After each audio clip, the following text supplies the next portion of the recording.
Good morning, everyone. Welcome back to Sporty Fans 365. What a few days it has been at the FIFA World Cup. We have seen a lot of giants killing, dominant performances, and surprise results, and a lot of early statements from some of the tournament favorites. And today, we are breaking down everything that has happened so far and looking at which teams have impressed, which teams have disappointed, and which teams are already making headlines. And today, I am on the show with Mr. Saka. Mr. Saka, from the list of fixtures we have today, what do you have to say about? And the first fixture we are going to be looking at is the fixture of Mexico and South Korea. There's Mexico and South Korea. I think Mexico is one of the hosts of this tournament. Yeah, they're one of the hosts. They need to show that we deserve to host this tournament, and we are taking this tournament to a greater height. So 1-0 win is a very decent win for Mexico. Yeah. Then the South Korea on the other hand, I think they need to play more better than what they play against Mexico. Though they tried also only just conceding just one goal against Mexico, but they need to play more. Then the next game we'll be having is we have USA, Australia. Then also we'll be having Scotland and Morocco. Yeah, again, about the Scotland and Morocco and USA Australia match. Yeah, all we can say about the USA and Australia match is that was a complete midfield dominance by the Americans. They ruthlessly capitalized on defensive errors to shook out the game, and Australia's transitional play was entirely neutralized because they were not able to grab a goal from USA. And about the Scotland and Morocco game, Morocco continues to show the level of football they are playing. From grabbing a frustrating draw against Brazil in their first opening game, they were able to grab a brutal and cagey tactical win from Scotland too. And that was because they have a defensive low block, and that was a very bad thing for Scotland to be unable to break Morocco's defensive low block. Yes, I agree with you, because Morocco beating Scotland is a very big statement for Morocco. That means they mean business in this tournament. Yeah. So let's not forget that they were able to secure a draw, to cash out a draw from Brazil. Yeah. And this game they secured a win. That means they mean this tournament. That means we can predict that they will be going to with the way they are playing so far, it's obvious that both Brazil and Scotland and Morocco rather they'll be making advancement to the next group stage.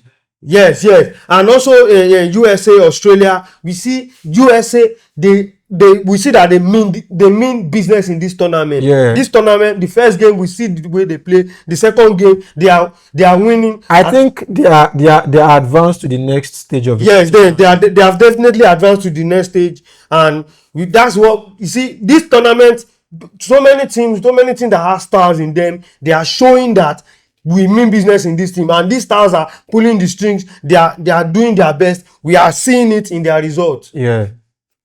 So the next game we'll be seeing Brazil playing Haiti, Turkey, Paraguay, Netherlands, Sweden, and Germany, Ivory Coast. But let's start with Brazil, Haiti. You see Brazil drawing the first game. They know that the next game is a must win for them, and I think 3-0 win is a comfortable win for them. So what do you think about the game? I feel like after the first match against Morocco, and that was a frustrating draw, so I think they are able to come back to their track. Okay, this is not the level we are meant to be. We are Brazil. We are the owner of this tournament because they are the most World Cup. And this is for sure their tournament. And they can't be playing that level of football if they want to come back to win this tournament like they used to do. So they have to go back and sit back, think about the moment of the matches, and okay, this is what we want and this is how we can achieve it. And also they were able to achieve what they wanted. And also the match you also talked about, I will be talking about, is Turkey Paraguay. It's so disappointing that Turkey are unable to score a goal in this competition, and I think they are eliminated out of the competition already. Yes, they are already, because I think they lost their 2 matches already. The game against Paraguay, that was an early goal in the first half, and unable to get a goal to turn over the result. Like they are the team with the most shots, and they are yet to get a goal in the competition. And Wow, that's a sad one for that's a them. very sad thing. That's to show you how cruel football can be.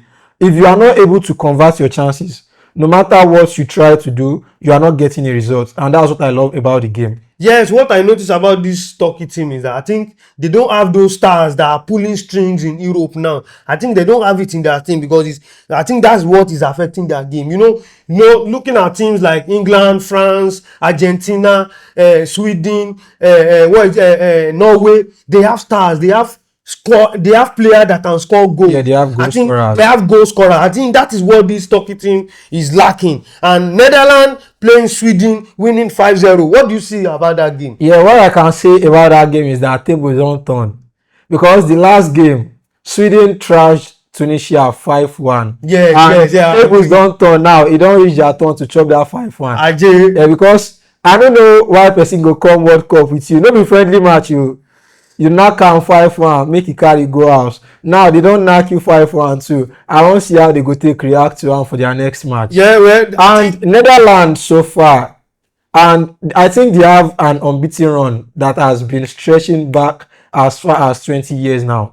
No Wow. team has beat them, and no team has been able to beat them on full 90 on minutes. the 90 minutes. Only if you are going to beat them on extra time or penalty. penalty. And I think that's a great long streak to maintain. And they are not, I don't think that streak is ending any moment from now, because they are still living up to that expectations, because they have a great defense, a great midfield, and a great attack. So they have a better attack, because compared to other teams who have big names, so they are able to pull strings whenever they are needed. So it's a great kudos to them. So another match we'll be talking about is the Germany and Ivory Coast match. And what do you have to say about that match? Yeah, Germany did not play less. Ivory Coast, I know they are going to put up a fight. They are one of the African team that has that zeal to play, to compete at any level. Against top teams, top teams in the world. So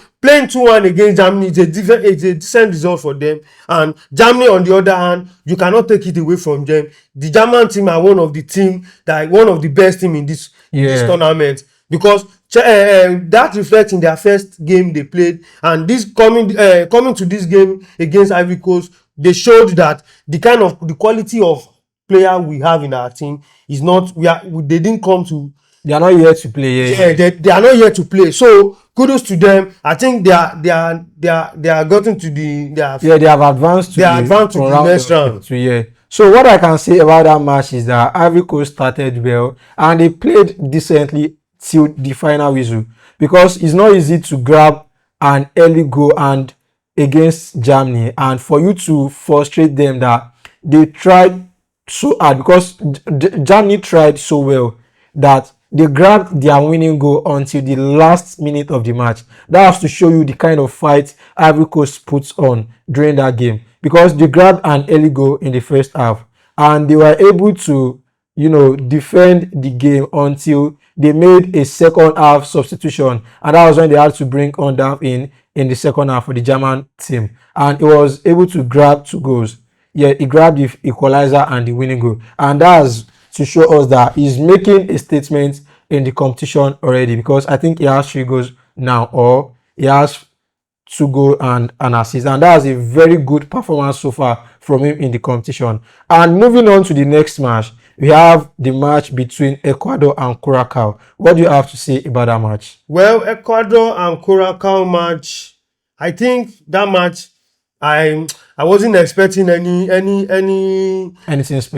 special for the match. So I don't think I have anything to say about the match. What I was going to say was that the match was a tactical bottleneck of the group stage.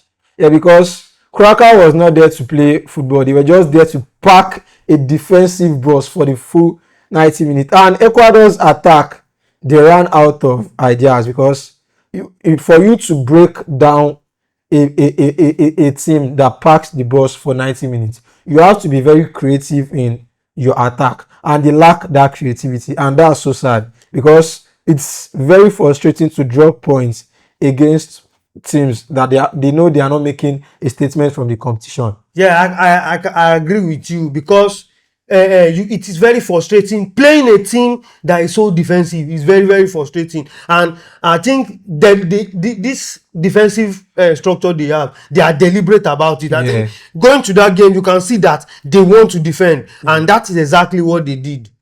So the next match we are going to be talking about is the match between Japan and Tunisia. And all I can say is Tunisia's losing streak is not ending anytime soon. Because from the first match, I own this team. Sweden flogged them 5-1, if we don't forget about that. And now it's Japan turn to enjoy the sweet Opwe. And now they don't knock them 4-0. Wait till you get to talk about that match. That knocking na gbas because I think Tunisia came to this tournament to concede goals. Yeah. Considering the first game they played and this game now, I think they should just go. From the onset, from the first match, I see that this Tunisia don't have that zeal. They didn't come with that fight to this tournament to show something, and it has reflected in their results. So what you are trying to say is that now them be the Ghana must go of this tournament. Yes, exactly. They have considered I think 9 goals already. So what did you say about that? So the thing is, the fighting spirit in the Tunisia team is so low, and without a good fighting spirit, I don't think you'll be getting any result. And I think they are knocked out alongside Turkey from the competition. So it's so sad for them. So we are moving on to the next match, which is Spain and Saudi Arabia. And I must say, after the frustrating draw from Cape Verde against Spain from the opening game, Spain went back to re-strategize, and they had to come back with a total tactical dominance against Saudi Arabia. And I think the dominance started in the early stage of the match, and that was when the star boy of now, Lamine Yamal, grabbed himself his first World Cup goal on his first World Cup start. And that was a very good performance from Spain.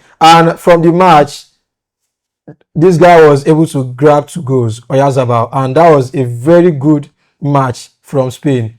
So what do you have to say about that match? Yes, Spain, Japan. I be saying Spain, Saudi Arabia. Yeah. This match, like I've predicted from the first game, that though Spain got a draw in the first match. Yeah, and that was a very frustrating draw. Very frustrating draw, because if you watch that game, the Cape Verde was deliberate about their defense. They deserved to win that match because they played so well. They were just unable to. I think they were unlucky to convert their chances, and I think the Cape Verde also put up a fight, and their defense worked out throughout the game to defend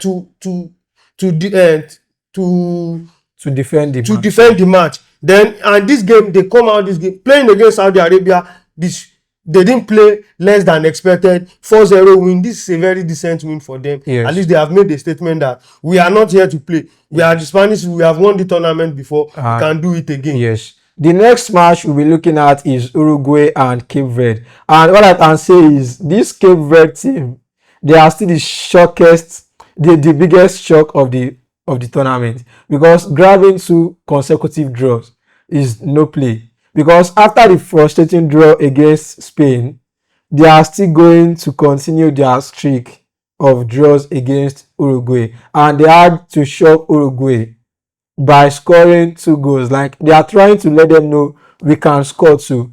Not because we had a 0-0 draw against Spain means we can't score. They had a 2-2 draw against Uruguay. What do you have to say about that match? Yes, like you said, this Cape Verde team, they are one of the shocking teams in this tournament. You know, coming to this tournament, I think this is the first appearance they are having in the World Cup tournament.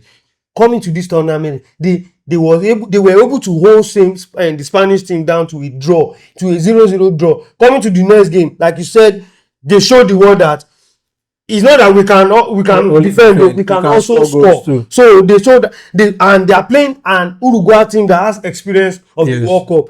Playing a 2-2 draw with Uruguay, kudos to them. I think they are making a statement in this World Cup. Wait, or can we say that Uruguay is the team that is not living up to expectations? No, we cannot say that, because considering the fact that Cape Verde first match against Spain, one of the strongest team in the world, they played 0-0. That means Uruguay also tried their best also, playing a 2-2 draw, but there's no balance in the team. You cannot say this team is better than this team, but from the result you can say that at least both teams played what they have. Well, we are not going to be the ones to decide that. What I'm just going to say that we are going to throw this out to our fans out there. Well, do they consider this a tactical masterclass from Cape Verde or a massive bottle job by Uruguay? And we are expecting responses from our people back out there. What do you have to say about that? And we are moving on to the next match, which is the match between Belgium and Iran. What do you have to say about that match? Well, Belgium, I think Belgium have played less in this tournament. Yeah. I didn't see, though with the quality of player they have in their team, I have not seen that, though they won their first game, but No, I don't think their first game ended on a draw against Egypt. Yeah, that's true. They played Egypt and they ended up a draw. And playing against Iran, drawing again, that's a very sad one. That's a very bad result. That's a very bad result for them, and I don't think they will be advancing to the next round because their next game, I don't see them winning that game. We can't say they won't be advancing to the next round, yeah, because what I feel like they have New Zealand next, and New Zealand and Egypt ended on 3-1, though we are getting there, and Egypt and Belgium ended on 1-1. So that has to show to us that if Egypt can do it, Belgium can also do it. They just have to be able to convert their chances whenever they get them. So what I can say about Belgium and Iran draw is that I feel like Belgian golden generation is finished. They don't have anything left at the moment. You know, they used to be a very good team in the World Cup. Yes.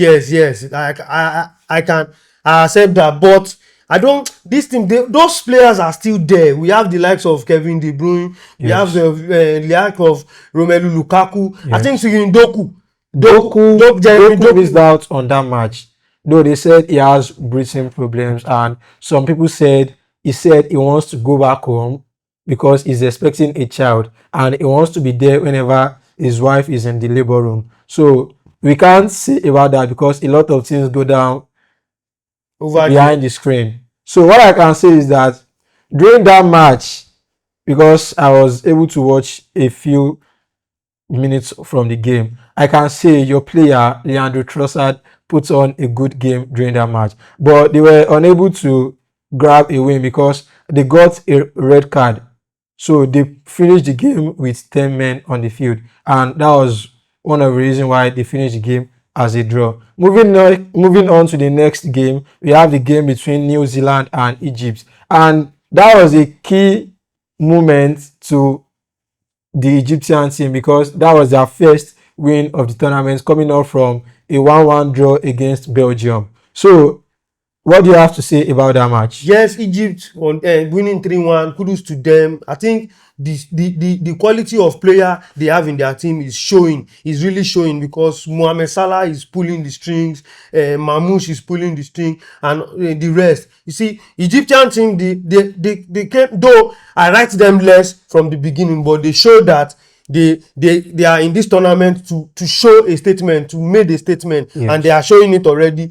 Having a 1-1 draw against Belgium and winning 3-1 against Switzerland in the second game is a very sweet thing for them to do at this moment. Yeah, what I can say about the match is that Egypt's wing play is very clinical at the moment, and they are being able to control the tempo of the game, and they are not looking back, because assuming they looked back to their 1-1 draw against Belgium, it's going to affect their gameplay because they have a lot of fear in them that, okay, what if we end up playing draw today? So I think they forgot about the result in totality, and that's a very good thing to them. Kudos to them. So we are moving on to the next match, and that's going to be a preview of the match we are having next, because we'll be closing on this episode soon, And the match we have tomorrow, that's Argentina and Austria. Argentina showed in their first game that okay, we are a contender in this competition, and that was the game where Lionel Messi grabbed an hat-trick on his first game of the competition. So is his streak, is his goal scoring streak going to continue or is going to end? So let's find out. Yes, my people, don't forget to tell your neighbor, tell your landlord, tell your enemy, tell your sister, tell your brother, everybody that knows about sport to like, share and subscribe to Sporty Fans 365. See you soon on the show. Bye for now.